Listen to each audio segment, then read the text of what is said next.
So इस कड़ी को आगे बढ़ाते हुए let me request our legal luminary Ashok Bhan Saab to come and share his views. नमस्कार सारनी मेरी जो माफी बचुस थोड़ा सा हेका अंग्रेज पे जोर शुरुआत कर पत कर ब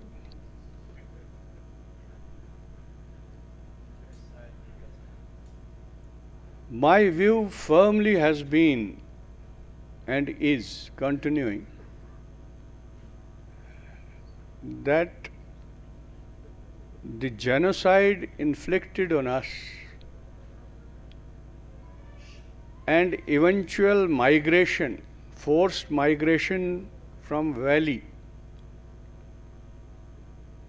is an insult to our collective conscience.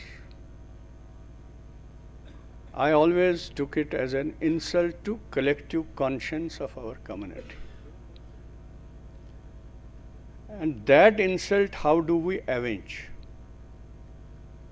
I was yesterday very happy to see a theme here created by GKPD and associates, that from exile to excellence.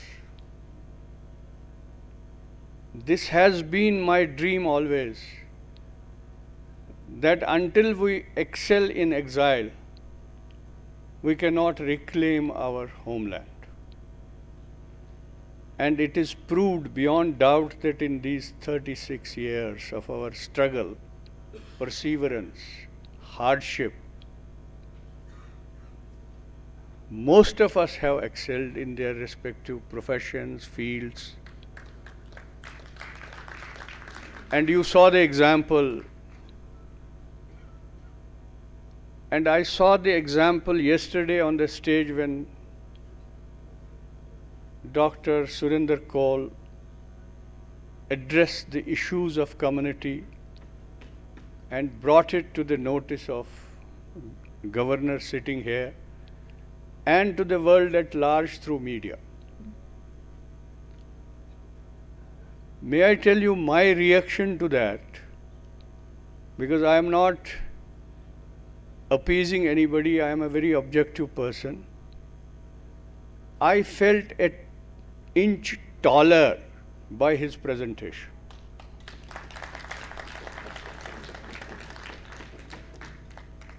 I had not expected. It was loaded with emotions. It was loaded with the real demands. It was loaded with heavy politics, because I am a political analyst also. It was a combination of the collective demand of our community for the day. That's how I felt taller by 1 inch when I saw my representative presenting it before the world in such a competent and efficient manner and articulate manner. I think he deserves the chair.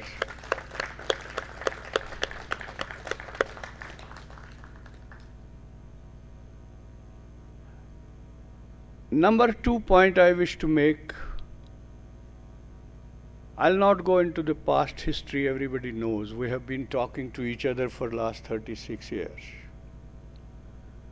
There is no audience which is not conscious of what is happening to us. We are facing it day to day. We have a very committed man here in Ashok Kaul ji. I have known him through ages. A very honest, dedicated, social, community activist and Sanatan Dharma activist. He is associated with a larger spectrum of the Sanatan platform, and he has carved out a niche for himself. That's why he is recognized and given a task of looking after the affairs of politics of that manifestation. And by far, because I am a day-to-day watcher of politics of Jammu and Kashmir, by far, whatever his capabilities are, whatever his stature is, that is always beneficiary to our community cause. And he minces no words in his forums before the government to articulate those concerns of our community. That I am aware of.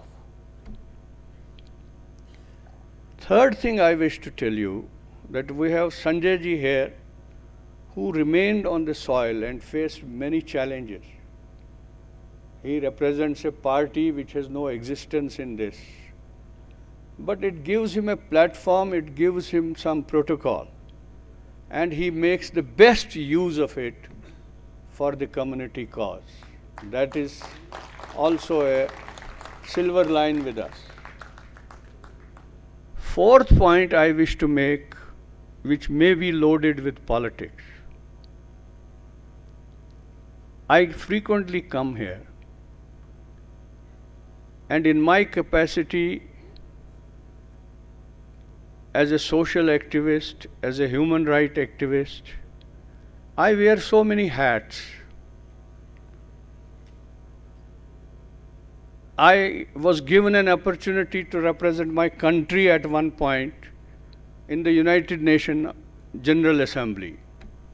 And I brought proud to myself and my country by my interventions.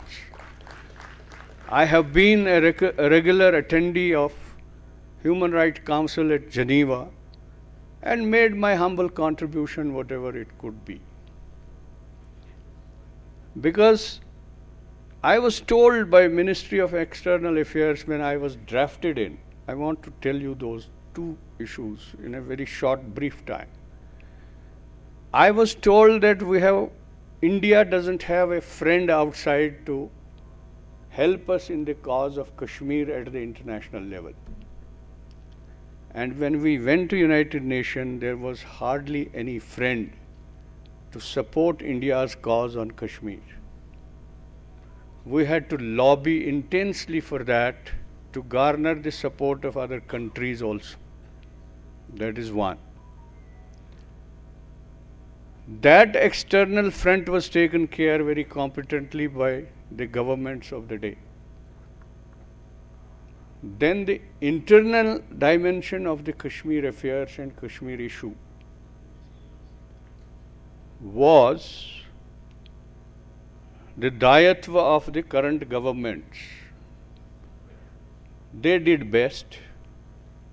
They developed an ecosystem of security here. There were challenges. It took them a lot of time. And in today's context, that ecosystem is robustly placed in the place. Ecosystem of security. That's how you see slightly atmosphere relaxed, tourism inputs coming. But there have been aberrations here and there. The aberration of Baisaran Pahalgam was an act, and that ecosystem was slightly complacent, therefore it happened. And I appeal to the current government that there is no room for complacency on the security of this union territory. You have to be vigilant all through, and it is your duty to protect the lives and properties of the citizens. This is the second part. Third part, I have seen as an activist a political consensus in the country across the spectrum of political parties. Consensus is that Kashmiri Pandits have an inalienable right to go back to their homeland. That is the political consensus of the country. And it is conveyed not only through parliament, it's conveyed through conventions, resolutions. Congress has done it, India Alliance has done it, BJP has done it. All the political parties are unison. If there is any consensus of politics in India, that is on the issue of return and rehabilitation of Kashmiri Pandits. Now, where is the lack? I wish to raise a question mark.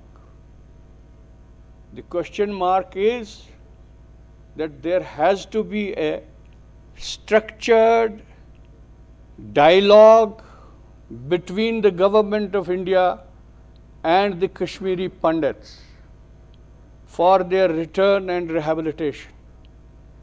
That engagement and that dialogue has not been forthcoming for the last 11 years. We have been waiting for this. I don't wish to cast aspersions. Maybe they have other priorities. But I wish to share very important input with you. And with Ashok ji also, because he may not be conscious of that, that was our act. We met a very top BJP leader and a minister in Delhi in a delegation. I don't know whether Sanjay ji knows it here. And that delegation was headed by Professor Raj Nehru. And I was part of that. Raj was very respectful. He told me to articulate a point of view before the minister. The moment I started about the affairs of Kashmiri Pandits and sufferings and some resolution, some will to be demonstrated by current government for that, he said, Ashok ji, hold on for a minute. And he told me and all of us that whatever the current government had to do for Kashmir, in the larger context, they have done it. And we have opened Kashmir for the entire country. Without saying that we have abrogated Article 370, he meant that. And in their kitty, that's a very, very colossal achievement. Whether it has benefited us or not is also a question mark. And he said, हमने जो प्रयास करना था हमने किया, हमने भारतवर्ष को कश्मीर के लिए खुला छोड़ दिया. अब आप अगर कुछ करना चाहते हैं खुद से तो आपको करना चाहिए. हमने कहा हमारे करने के लिए हमको इंडियन स्टेट का सॉफ्ट पावर और हार्ड पावर चाहिए. हमारे पास इतने बहुत बड़े रिसोर्सेज नहीं हैं कि हम जाके खुद कुछ कर सकें. Until the government plans a structured plan for our return and rehabilitation, we may do hundreds of conclaves like this. We are not resourceful enough as the states are. Until government, until the Prime Minister, until the Home Minister plans our rehabilitation secured and safe and a dignified return, not this one-room tenement return. We don't accept this. We don't accept it even as a transit camps. The way we saw it, it's appalling that a community which was so rich in its resources when we were living here are forced to live like that. I'm really ashamed of myself. And I prick the conscience and the moral fiber of Government of India to look into it and ask Lieutenant Governor to immediately create what Ashok ji has demanded from this platform, a welfare board which can look after the immediate things, and for the larger rehabilitation plan I appeal to Prime Minister and Home Minister from this platform to engage with the representatives of the Kashmiri Pandit and plan a structured dialogue and plan for a time-bound, honorable, decent and secured rehabilitation. It doesn't matter even if they have to hire and they have to buy hundreds of canals of land which is available in valley. I don't mind if they create 3 smart cities in 3 district headquarters of valley and place us decently there. Today in the modern times, if India cannot and Indian Prime Minister cannot rehabilitate us, I think it is, I will not say anything, but it is not good.